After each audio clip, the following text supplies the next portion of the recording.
เจ้าว่าเจ้าสาวเนาะสบายดีเด้อเนาะสบายดีเด้อเนาะสบายดีเนาะวันนี้มาถ่ายคลิปพี่น้องเนาะอยู่บ้านอย่างน้อนี่เนาะบ้านพักกูดน้อยจากนั้นมันจะเจอกันจากนั้นเดี๋ยวสบายก่อนพักลงกับเฟสผู้ได้ร่วมใครก่อนเนี่ยโอเคครับแม่นบ่เนี่ยโอเคเขาจะเป็นเลยว่ะมันจะมาตายอยู่นี่เลยว่ะมันจะมาด่ามันได้เลยว่ะโอเคมาสัตว์เนาะโดยเนาะพวกเราเมีย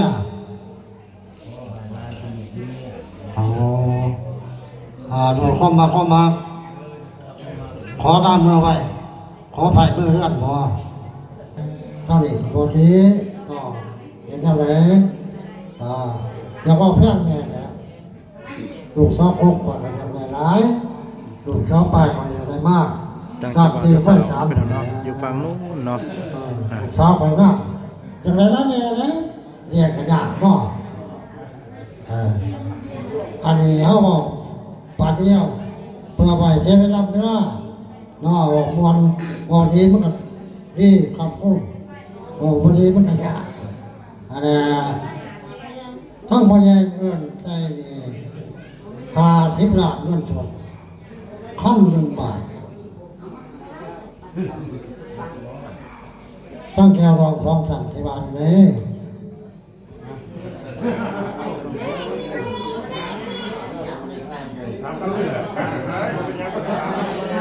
โยมคันน้ำพวนเนี่ยอะไรก็จะได้ค่อยผมก็พอสมบัติสมมาตรแค่พอสมบัติสมมาตรพอแม่เนี่ยเราทำนี้ลูกจะร้านท้องพอสามพ่อลงไปลูกให้ร้านต้องมีทุกข์แข็งแรงอยู่ดีไม่แห้งต่างลูกเขินให้ได้ให้ดีให้ห้างให้นี่มีเงินมีคำใส่ก็ให้จะได้กับพ่อให้ร่างกายสมบูรณ์แข็งแรงนั่นนี่ต่อไปพ่ออยู่เจ้าทำแพทย์ในปันสามสามคนทำกันขึ้น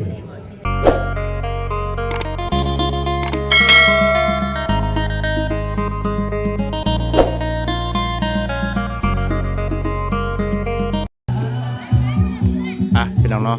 ตัดภาพมาวันนี้ก็ฮอดเลยพี่น้องเนาะกับทักทายสบายดีเด้อสบายดีพ่อแม่พี่น้อง FC เบิร์ดสุคนพี่น้องเนาะหรือว่า11พี่น้องทางฝั่งลาวเนาะฝั่งไทยต่างๆประเทศก็ยินดีต้อนรับท่านเข้าสู่ช่องบ่าวซาลีซาแนลอีกแล้วพี่น้องเนาะตอนนี้ก็อยู่ที่เนาะบ้านพักกูดน้อยเนาะพี่น้องเนาะบ้านพักกูดน้อยอยู่ขึ้นเมืองปากซองเนาะแข้งจำปาสักพี่น้องเนาะฮอดหมอกฮอดบอลเนาะพี่น้องเนาะทางเจ้าบ่าวเนาะนี่เป็นเพื่อนของเจ้าสาวพี่น้องเนาะโต๊ะพี่น้องเนาะมาวันนี้ก็ค่ำมืดแน่เนาะพี่น้องเนาะว่าเพื่อสีมาฮอดเนาะพี่น้องมันจะไกลพอสมควรพี่น้องเนาะประมาณ20 กว่าลักพี่น้องเนาะจากมองทางบาสดีเนาะที่ไปเห็นงานอยู่บริษัทพี่น้องเนาะต้องกราบขอโทษขออภัยเด้อผมเป็นน้องFCเบิร์ดสุคนอย่างเนาะพอดีว่าภาพบรรยากาศเนาะพอดีว่ามันค่ำนี่พี่น้องเนาะ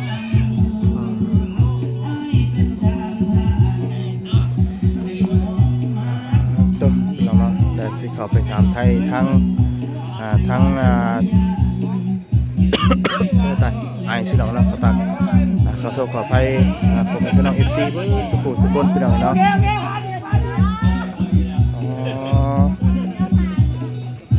อันนี้ว่าทั้งเจ้าบ่าวเจ้าสาวเนาะสบายดีเด้อเนาะสบายดีเด้อเนาะสบายดีเนาะ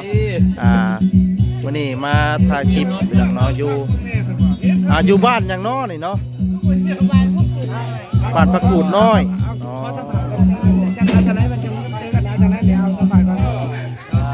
พักลงกับเฟสผู้ได้ร่วมใครก่อนเนี่ยโอเคครับแม่นบ่เนี่ยโอเคเขาจะเป็นเลยว่ะ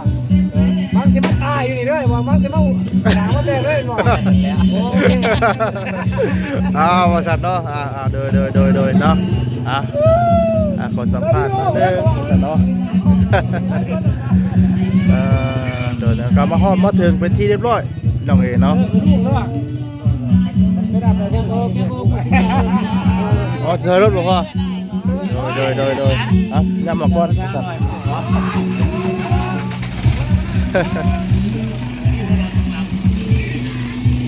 มาเลยพี่น้องเนาะต่อกันเลยบาดนี้พี่น้องเลยเนาะสบายดีเด้อทางสาราเด้อสบายดีเนาะเอามาทอดถึงตื่นแล้วว่าเจ้า บ่หากับมาหอด กลับมาน้ำกันพี่น้องเอ้ยอ๋อโดยพี่น้องเนาะเมียนเทิงเป็นของก่อนสักก่อนเนาะพี่น้องเนาะกะฮอดปลาตุเนาะมีเหือส่วนกระโปกกาแฟพี่น้องเอ้ยเนาะปลาติโตพี่น้องเอ้ยส่วนลายเนาะพี่น้องเนาะอยู่ที่บ้านประกุนน้อยพี่น้องเนาะสีมีแต่กาแฟเนาะพี่น้องเนาะปลาต้นมะกาแฟเนาะพี่น้องเนาะกะฮอดถึงแล้วเนาะคือทั้งเจ้าสาวเนาะพี่น้องเนาะกำลังสิเข้าสู่เนาะเข้าคอ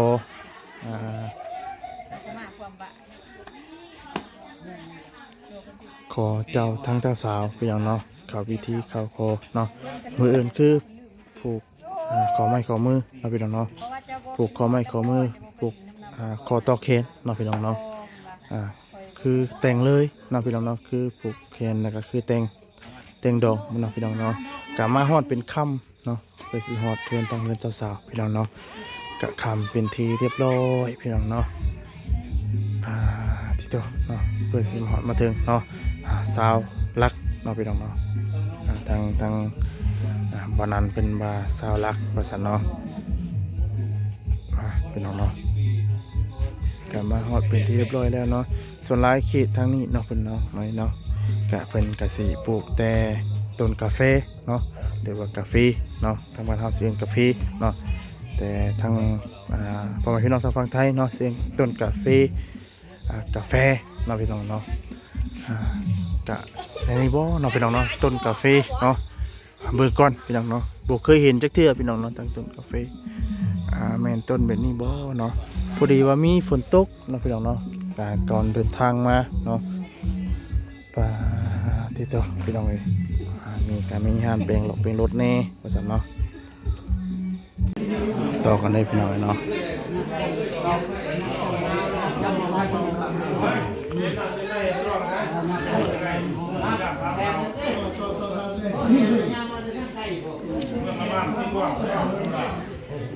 มาใกล้เนาะ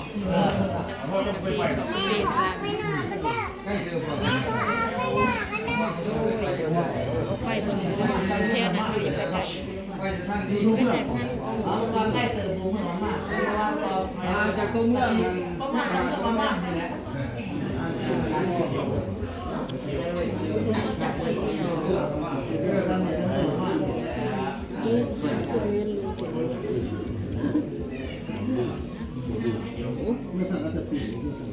Hello.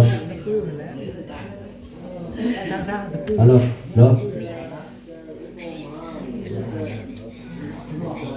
Hello.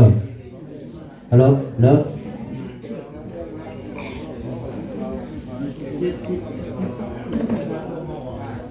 พี่น้องเนาะ Hello. เข้าวิธี Hello. มันไม้เนาะ Hello. เข้าวิธีสู Hello. Hello. คอพี่น้อง Hello. Hello. Hello. Hello. ห้องนั้นเพิ่นได้ยิน Hello. Hello. ขึ้นมาว่า Hello. Hello. Hello. Hello sir. Hello. Hello sir. Hello. Hello.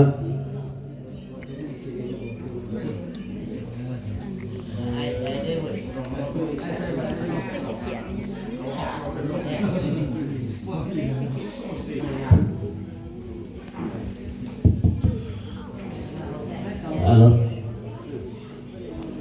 แล้วแสดงไปเป็นการยันตีเนาะไปไม่ได้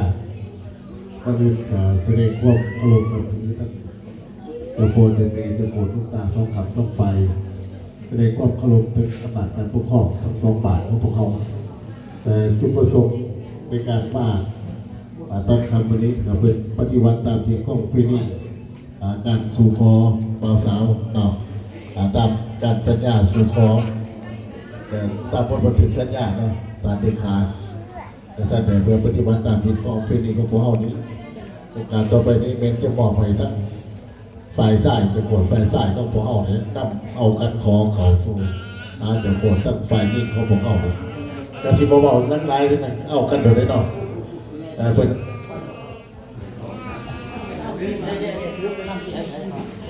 เอากระสิบอกไม่เนี่ยตั้งเถ่าแก่ของเขาเนาะ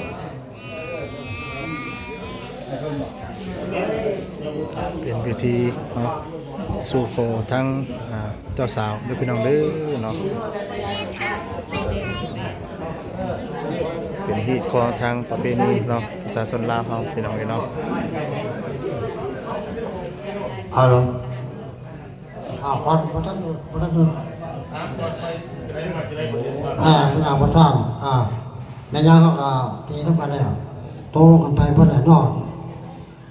สิบปีนี้กันสิว่าพ่อยากไปได้หรอกเอาง่ายถ้าพ่อยากจะตามขึ้นย่อกันบ้างวันนี้มีจุดประสงค์ยังต่อบางหน้าได้ตาเนาะมาเท่าไหนไปเท่าไหนเห็นถือกันบ้านนี่นะ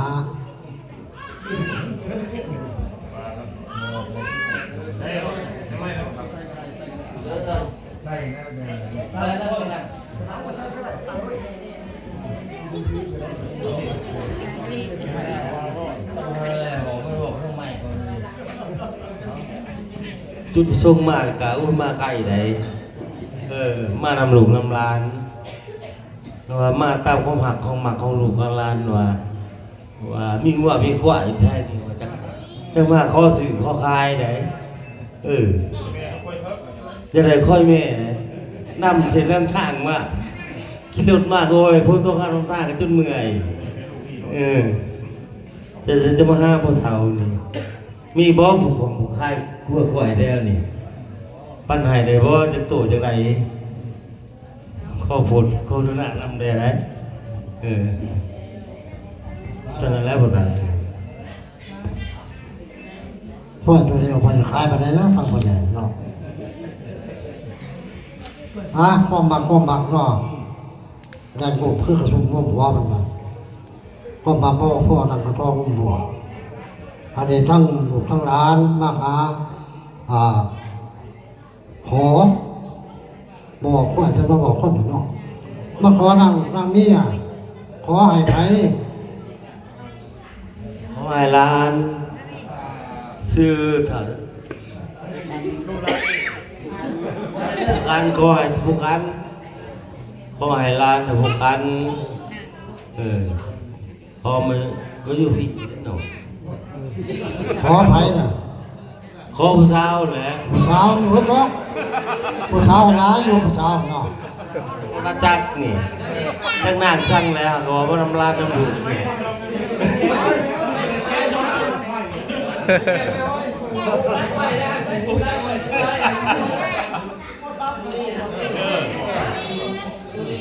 ไหวกับท่านหูไหนโอ้พอคนนั้นจุนีนะคนนั้นจุนี คนบ่จักข้าจังได้เนาะ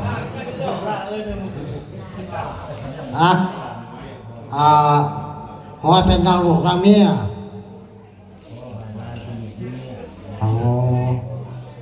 โดยความมา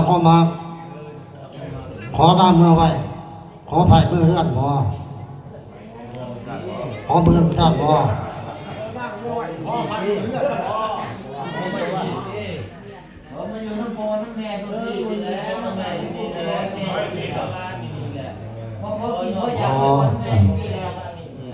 มาคำพระโคตรมาคำพระโคตรขอกินน้ำพอน้ำแม่ขอเห็นขอสั่งน้ำพอน้ำแม่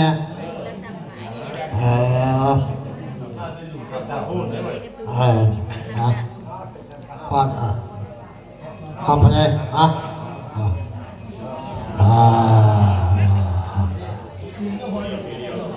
ปืนเนี่ย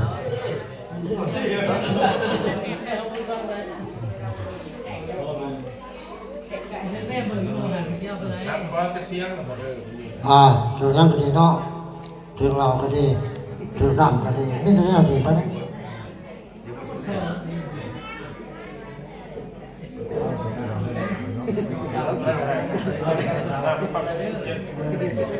ไปมาหาสู่พยาบาลกินน้ำมันได้ปะเนี่ยจังไปเท่านี้กินน้ำ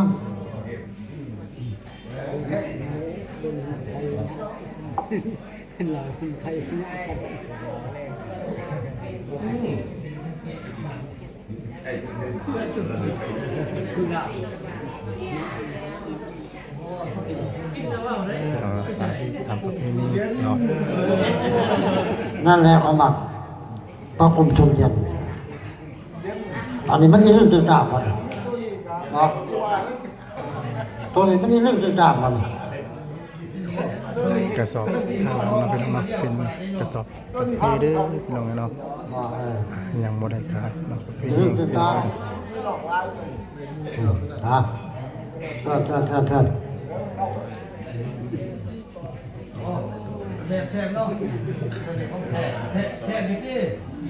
อะไรเนี่ย ห้องยืม เย็น ที่ว่าเนี่ย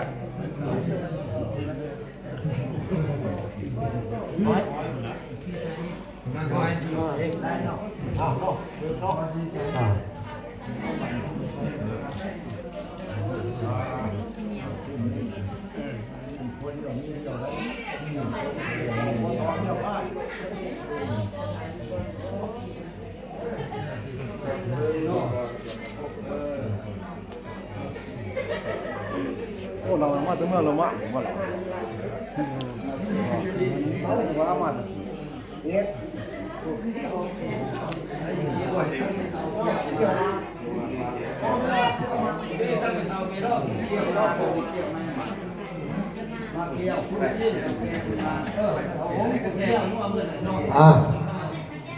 เรื่องคันขอนอกใครก็ป่านหรือว่าหาใช้เขียนถูกต้องตามมีข้อมูลนี่นอกในอะไรก็ถูกต้องนี่คำหมักของยานี่เหล่ามีน้ำตามมีตามข้องเข้าเพื่อผ่านมาถูกต้องนอกนี่เย็นเราไปนั่งนอกไม่เลิกเลยเนี่ยมันขอทำปัญญาของการปกครองนำหนุนนำร้านมีความหมักความมักมาสั่งมาแพงมากินมาอยากก็พอน้ำแม่ข้าวเหนียวโรตีก็อย่างนั้นเลยอยากว่าแพงเนี่ยนะลูกสาวครบกว่าอย่างไรหลายลูกสาวปลายกว่าอย่างไรมาก จัง ทราบ หวัด ชื่อก ระส ไว้ อบ สาม เป็นเนาะอยู่ฝั่งนู้นเนาะ ลูกสาวไปนะอย่างไรนั้นเนี่ยนะเรียกกันยากเนาะอันนี้เขาบอกปาเดียวเพื่อไปเสียเวลาเนาะบอกมวนบอกทีมันก็ดีคำพูดบอกพอดีมันก็ยากอันนี้ทั้งพ่อใหญ่เอื้อนใจนี่50 ล้านเงินสด1,000 บาทตั้งแค่รอง2 3 4 บาทเลย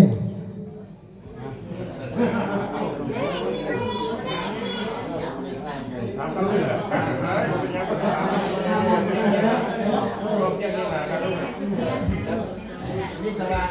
ทราบอยู่แล้วเย็นๆน้ำพอใหญ่แหละตกลงน้ำมันแหละอ้าวเนี่ยบางแห้งเนาะเสียจะไหนคือเป็นว่าเราจะเป็นสงสารเมื่อแก้วกับสียางน้องประบางกับสีจำจะน้ำเจ้าสู้คุยย่ามพอใหญ่เอ่ยมิตรวะเฮ็ดดีแล้วเนาะ เขาเลยเขาเป็นตัวใดข้ามดาวลงสาเนี่ยเขาเป็นตะข้องหามน้องนี่นะกันนั่นไงเนาะ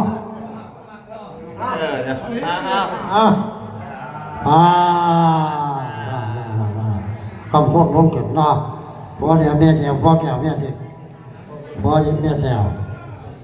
โอ้ยบ่บอกหรอกบ่บอกแล้วเนี่ยเนาะเงิน50 บาทคำ1 บาทพอมาเห็นดีเขาเลยที่บ่ยากครับ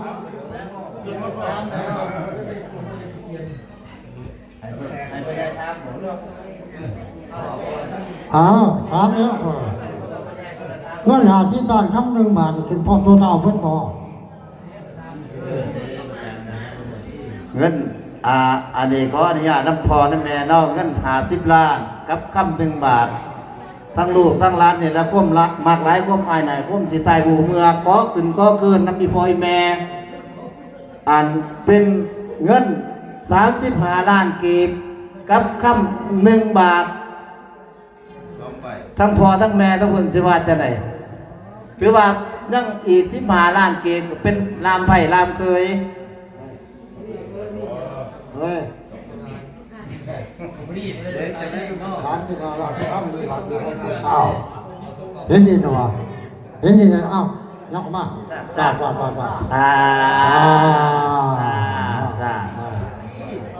า35 ล้านกับคำ1 บาทเป็นพร้อมตัวเท้ายัง15 ล้านลำไปลำเคยงออยู่บนที่ยีทำเอาเนี่ยเขาเนี่ยมันสั่นแท้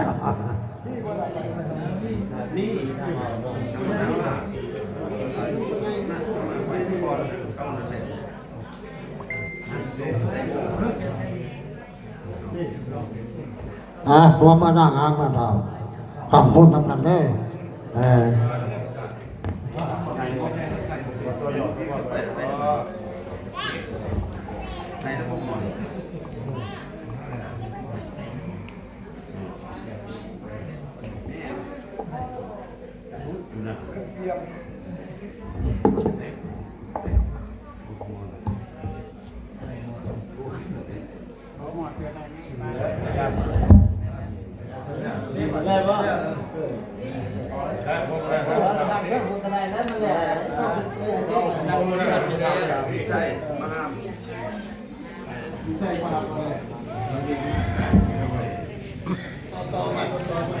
เป็น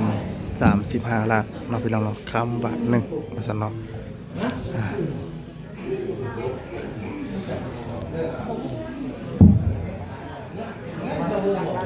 ภาพกาสีมันมืดแน่เลยพี่น้องเด้อเนาะต้องการผู้ตัวก่อไป เอาสู่เรื่องอีกข้อประเพณีของเราเสนออยู่ในมืออื่นพวกเขากะสีใส่เวลาหลายผมอยากใส่เวลาหลายวันนี้เอาเจ้าเบาเจ้าสาวเขามาอยู่ในงานวันนี้เพื่อเป็นการอมสอนถูกแก่ร้านของพวกเขาแก่ครูทุรนใหม่ก็ให้ท่านพอทั้งเมียเต็งขันหามาใหม่เอาเต็งขันหาใหม่เนี่ยเอาขันหา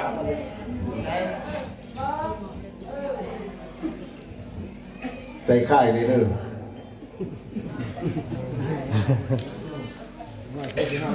ผู้สีบอกผู้สีวาเนี่ยต้องเพื่อ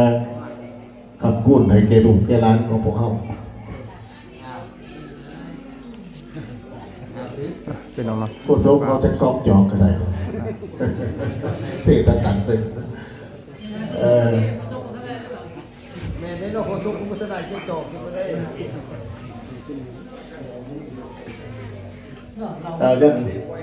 ยังไฟยิ่งเขาบอกเลยว่าตะนาวเราเป็นควายเนาะควายกันตอนคำอย่างไรจะสีเงี้ยๆเลยเนาะอากาศเอาก้มลงทีนี้กราบลง3 ที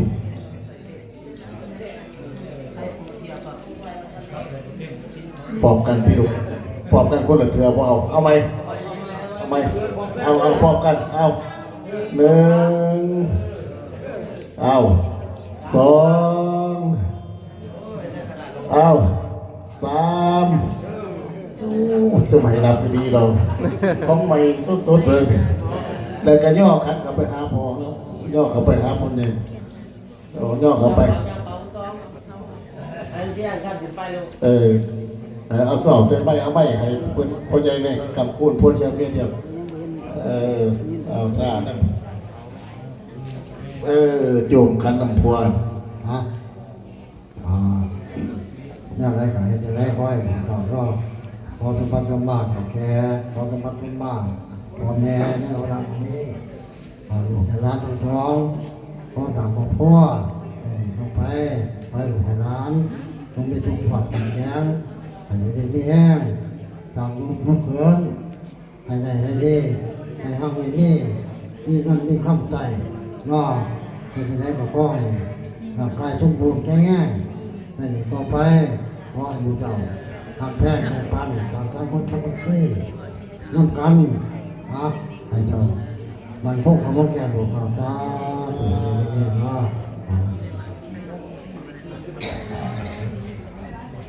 จะเอาทำนี่ตั้งเท่าหรือนี่ตั้งในการในบ้านมันนำบอกจะได้นั้นขออะไรเอกสารถือมานำต่อได้กระเป๋าบ่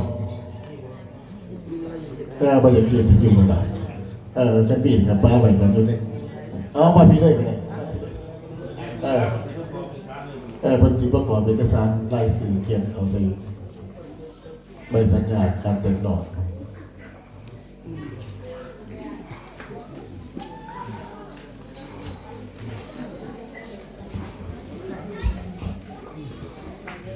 จากโอ้ข้างหลาย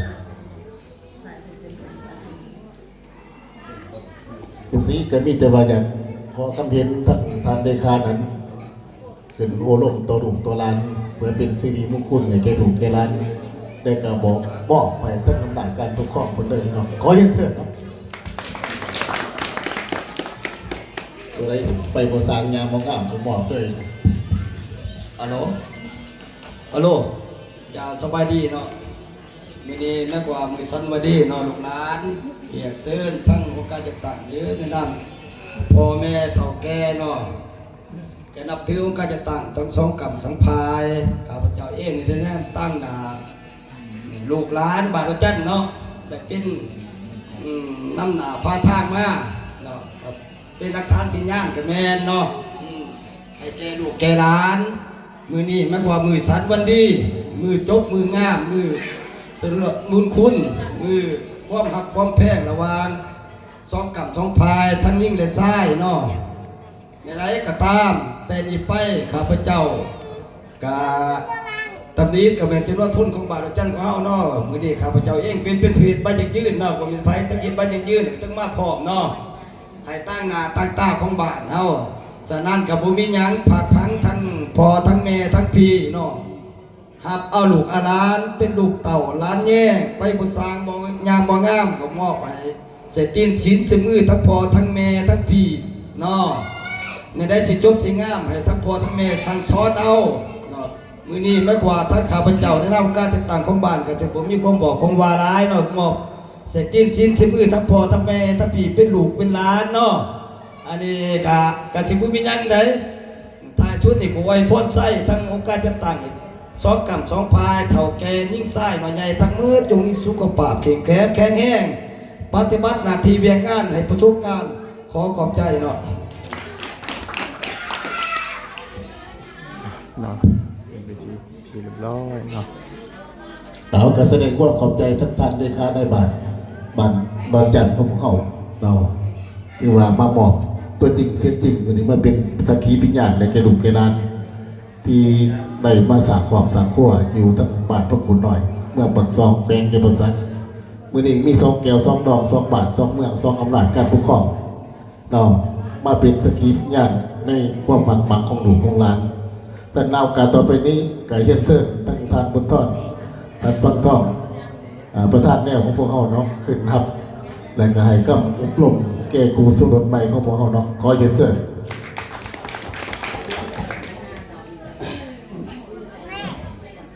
ฮัลโหล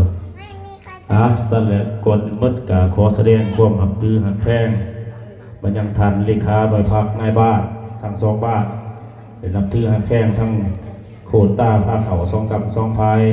พร้อมด้วยญาติพี่น้อง2 กำ 2 พายที่มาห่วงเนาะ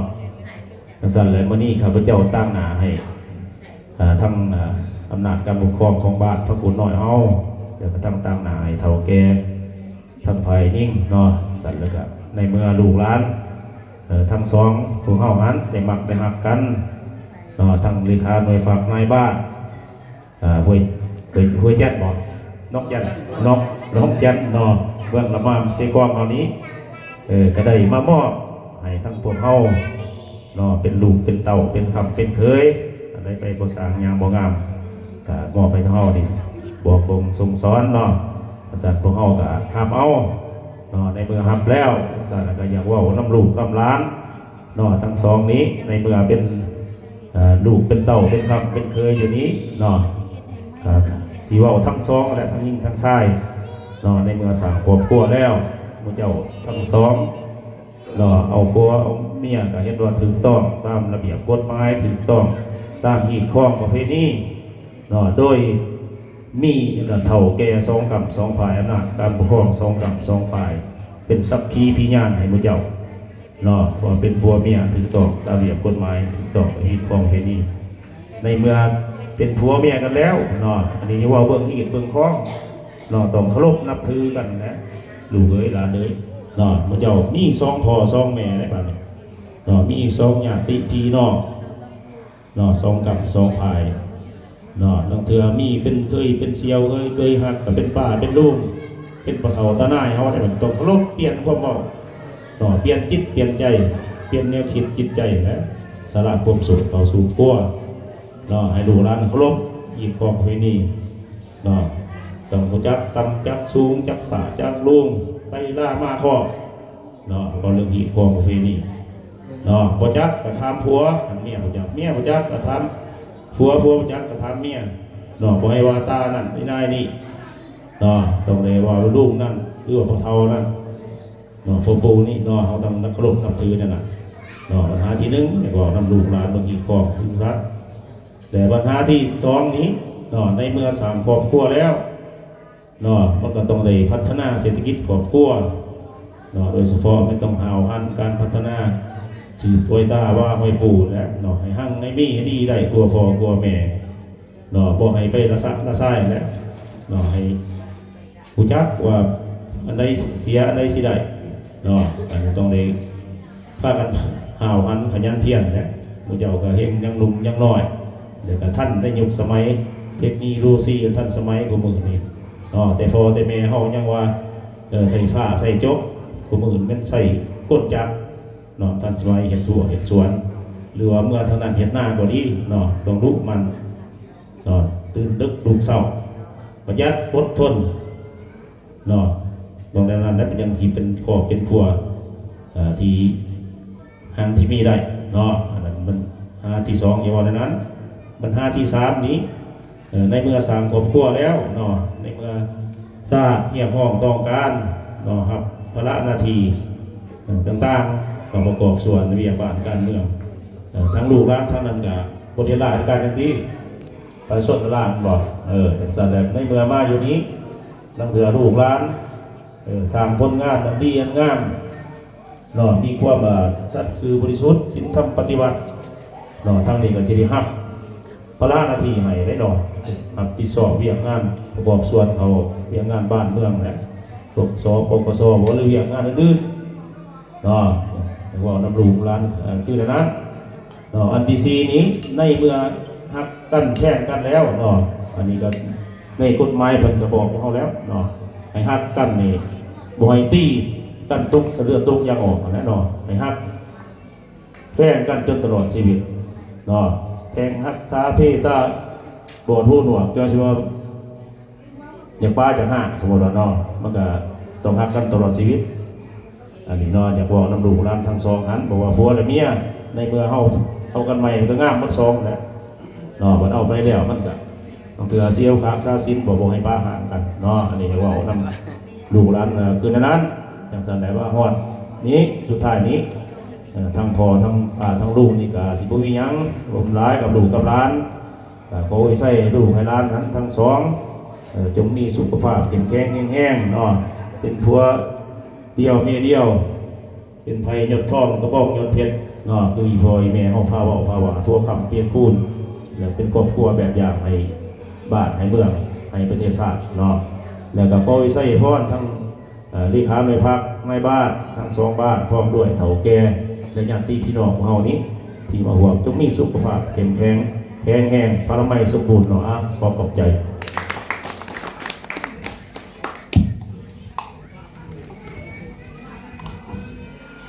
การแสดงความขอบใจมานั่งทั้งท่านประธานแนวของพวกเขาเลยมีก็เพียงการนั้นการบริการเด่นใจ3-4ปัญหาเนาะบางว่าทั้งหนุ่มทั้งร้านก็พวกเขาคงจะเจือจำแต่ก็นำเอาไปใส่นะสิ่งที่ดีเนาะ กับโดยเฉพาะแล้วก็เพิ่นก็ได้เน้นใจเรื่องปัญหาหีบข้องประเภทนี้สองมาเป็นเศรษฐกิจครอบครัวสามารถในการพัฒนาตนเองเนาะกับคอหามก็คือปัญหาเลยปล่อยเตตีปล่อยลาเนาะพิษอยู่ป่าถิ่นอยู่ป่าอันนี้การนั้นกับเพิ่นก็ได้เน้นใจซักสี่ปัญหาบางวาลูกหลานของพ่อคงจะจืดจำแต่ก็นำมาไปใส่เนาะแต่แล้วเวลาสุดท้ายนี้ใกล้จะสิ้นสุดแล้วก็บอกไปตั้งผู้ใหญ่เนาะตั้งเจ้าให้คำโก้ก้มลงต่อลูกต่อหลานเขาพวกเอาเปิดคำเปิดพูดในแกกูทุกรถไปเนาะบอกไปตั้งผู้ใหญ่พิวก็บอกกัน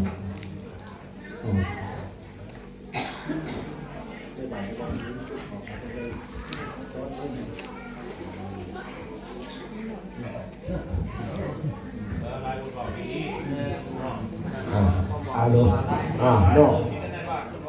เป็นสังกาทั้งพ่อใหญ่นี่เดี๋ยวว่าน้ำหลุดน้ำลานจะเล็กจะน้อยเนาะขอหน่อยเขาจะร้ายเอาเนาะสังลาทั้งหลุดทั้งร้านในมือนี้อยู่ร้านนี่จะเป็นครูพ่อเมียกันแล้วแจ้งสั้นเลยล่ะกาจะให้ลูกให้ร้านนะตั้งมกตั้งใจสร้างครอบครัวเนาะลายเป็นแบบอย่างที่ดีให้พ่อให้แม่เบิ่งให้บ้านเมืองเบิ่งหาลูกหลานดูมันขยันเพียรอาจจะได้ดีเนาะถ้าว่าลูกหลานท่านว่าแล้วบ่อยากเฮ็ดบ่อยากสร้างมีแต่พากันนอนนี่คือว่าไหนเนาะทุกคันเฮ็ดเพิ่นว่าอีสังเพิ่นว่าเงินคำดำแก้วมันบ่อยู่นำคนขาอยู่นำคนมันคนดูคันว่าคำพ่อแม่กับพังบ้านแล้วได้สวนถ้าลูกเต้าพุทธเห็นนี่พุทธไปคุณมาบางที่เห็นรถวิโก้เพิ่นกับพังบ้านแล้วก็กล้าสวนคันดูนี่มันเห็นเลยแต่พระกันนอนเว้นนี่มันบ่เห็นเลยเนาะที่แม่นก็พอหรือโมแม่นกันร้านคือเอาเรื่องเนาะไอ้คือเบิ่งกระคักคันรู้เลยที่ซูซี่เราเป็นได้คันบ่รู้พอยังแหละคือว่าเราบ่ท่านเพิ่นไหนบ่ท่านแหละรถล่างก็มาลายน่ะเพื่อยังเพื่อให้ลูกให้เต้าให้เขามกเข้าใจพักกันเฮ็ดพักกันสร้างถ้ามันไหนมันดีลืมพ่อลืมแม่เขาได้แห่งดีเนาะฉันพ่อแม่เลยวันนี้ว่าร้ายเลยว่าเท่านั้นพ่อเขาได้แล้วเลยพ่อจบการแสดงความเข้าใจทั้งผู้ใหญ่นอกก็ได้เต็มใจให้ลูกให้ร้านเขาพวกเอามีความรู้มันขยันเพียรตื่นเลิกลูกเสาหนึ่งเขาป้อไฟพร้อมกันไปเห็นเรียกเห็นงานเพิ่นเสืองค้ำป้าไว้ในสวนน่ะ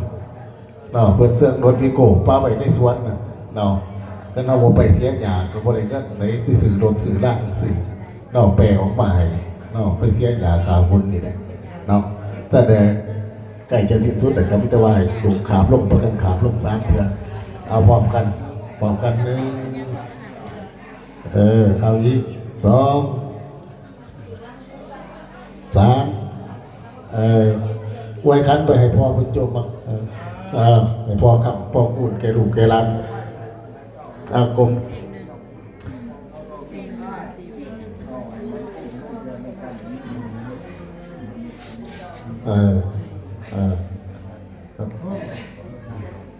ที่มัน2ผู้มันที่3นะครับที่4มันคนที่เขาพวก